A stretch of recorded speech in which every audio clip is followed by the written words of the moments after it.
hip hop, hip hop, Yeah, hip hop, hip bars is back. hip hop, Santa hip Ant, hop, oh hip God, hop, what's hip up with you? hop. I done watched them niggas do interview after interview. They not culture vultures, the culture something they been into. So if you never gave them a view, I recommend you do. Cause when they question guests, they message is not subliminal. It don't matter if you It's a almost like rookie you or gotta at walk your on pinnacle. pins They gon' and touch on needles stuff that because, you did and you what know, you if you did. say the wrong thing, people would try to kill you because they don't want you to uplift nobody and have everybody against the establishment. So You I know, think all four of them, man, died because of that. you know, we've heard conversations about the Illuminati selling yourself to the devil, selling their souls. We've heard these conversations before, and it kind of brings me back to the Martin show because Martin went through his issues and things like that. And then obviously the show ended how it ended. We had Garrett Morris on, the brother that played Stan. Shout out to Right. Mr. Morris, man. He had a powerful interview with us a couple months back. He was talking about his fireman and how Martin wasn't on his meds or anything like that. Now, Martin's one of the greatest actors of all time, one of our favorite actors. But how was it like dealing with him around that time? Around that time when I was there, I didn't see a lot of stuff that you know they talk about. But I mean, I did witness some things, you know, that you know, wasn't cool. You know, I mean, one time I was walking on the set. I ain't never tell nobody this before, but I was walking on the set one time on the lot, and Martin he was driving by, and he said, "Yo, man, want to ride?" I said, "Yeah." So I got in this car, and I said, "Yeah, man, I thought I was supposed to be here at 10. But shoot, I don't have to be here till 11." And I just realized I ain't have to be there till 11 because I think I checked my phone. I had to be there till 11. So he said, "Oh yeah." I said, "Yeah." So everybody come. We like on the first day you go on the set, everybody sit around the table and read the script. You know, this table read. And we was getting ready to read the script. Man, Martin is bust out. "Yo, man, who told Reg you had to be at 10 when he had to be here till 11, man?" And man, he got into it with the producers, dude. And him and the producer went in the back and they was arguing about it. I wasn't telling him that to say that I was mad. Right. I just was telling him that to make conversation. And you know what I'm saying that, man, I got time to chill. Right. You know, but man, he got into it, and man, so Tommy and all of them looking at me, man, I'm like, wow, man, I feel like the jackass with the donkey ears, man. like I was snitching, man. Right. but I wasn't. But you know, he liked to flex like that sometimes. You know what I mean? You know, we knew he had the power, but golly, man, you have to get on him like that. But that's what happened. Man, I didn't see that other stuff. I didn't see the Tisha and him and all that kind of stuff, man. I mean, everybody was always cool, man. I mean, I thought they had good camaraderie on that show. So yeah, so I was surprised as everybody else was when, you know, it happened the way it happened. Yeah. Now it was a point in time pretty much where they couldn't even be on the same set, Martin and Tisha Campbell, and they had to, you know, how did they make that work? No, not on the same set. They couldn't even be on the same lot at the same. They couldn't even be if Martin was at Universal Studios, she couldn't be there. If she was on Universal Studios, Martin couldn't be there. So it was like that, man. And like I say, that fifth season, that was like the fifth season. I wasn't on the show then. I don't think I did any episodes of the fifth season. So I didn't really see. Well, I think I did one where we didn't have an audience. So they didn't have an audience is the time Tisha, you know, when they had to do the little separate thing, man.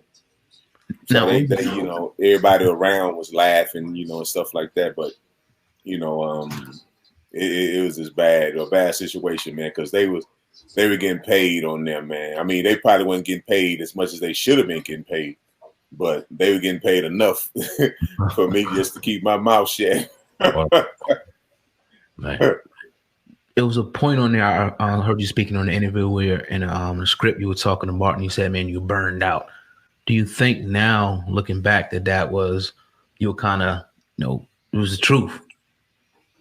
Yeah, man, it really was, man, because you know he was running himself to death too, man. He was doing a lot of projects, and you know, man, you start to see the wear and tear in his eyes, man. I'm like, yo, man. And I really looked, I'm like, man, I think it was in the script though. I was like, man, you look beat down. And it came off so well that the producers came up and told me, say, hey man, that was what you told him, man. That was that was deep, man, because he looked beat down. Now, in reunion talks, are you in those talks as well when they were talking about that? What, and about the Martin situation? Yeah. Nah, I wasn't involved in that, man. I was just a recurring character, man. I wasn't regular on the show. You know, I wasn't getting that regular money. I was getting that twos and fews. So how do you feel about that as a character? Because you said that Dragonfly Jones was your favorite Martin character, but you were my favorite character, like outside of the real cast. Like you were just part that they were. Nah, no doubt. Like you earned that shit. Some of that was the funniest fucking episodes I've ever seen. Was with you, bro, man. In them Jones, you were getting back with Martin back and forth. But did you ever feel like you weren't compensated properly in that situation? Oh man, I can't say that, man. I mean, the money I was making on that show, man, I ain't making nowhere else. So you know what I'm saying? I probably should have got a lot more because I came in one season, you know, my cousin as my manager. See, she was a very pretty girl, so I say, well, you know, they'll take their mind off of dealing with me and be looking at her, you know, and we end up getting more money too. So, you know, I got back on the show, but at one point I had stopped, man. I said, man, I ain't gonna do it unless I get, you know, but I mean, it was cool, man. I can't complain, man. Everything I got, you know, man, it was a blessing, man. So you know, and to this day, man, I thank Martin, man. You know, thank the creator of all things for bringing me in contact with somebody like Martin, because helped my career out a lot. In like 20 years, I seen him about 3-4 years ago. Snoop Dogg invited me and my wife to a party he was having, man, and we went. It was a costume party, and Martin was there, man, and I seen him. You know, I told him, man, how much I appreciated him and all that stuff, man, because of, you know, his platform.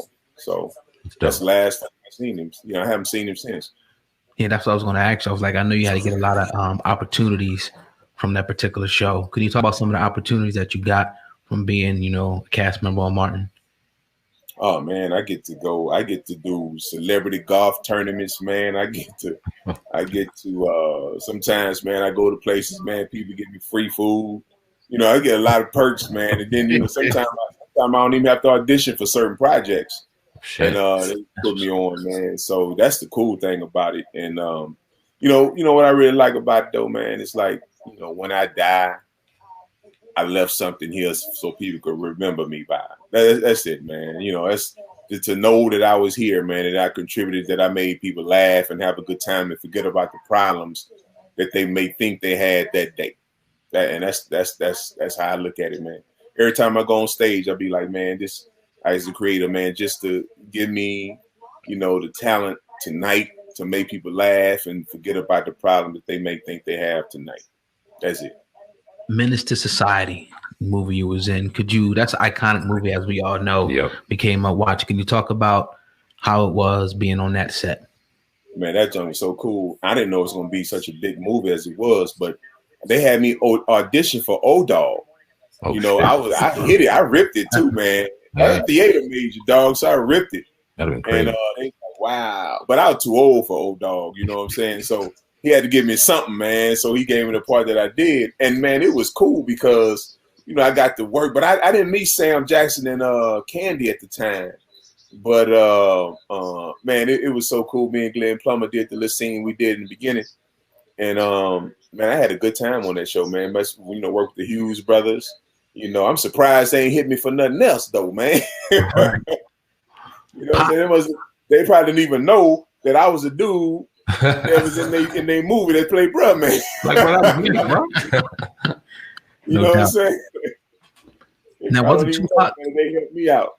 Or how did Tupac lose that part of Sharif on that show? Man, you know what, man? I don't know, because I just found that out, not too long ago, about somebody. I saw somewhere where somebody was talking about that, and some fight had broke out or something like that, and he ain't like what the Hughes brothers was doing, and you know, that was my first time hearing about that, man. I didn't know, because I was fresh in the game, and I was brand new, dude. I was brand new, man. I mean, I I think that was maybe one of the first movies ever done. Wow.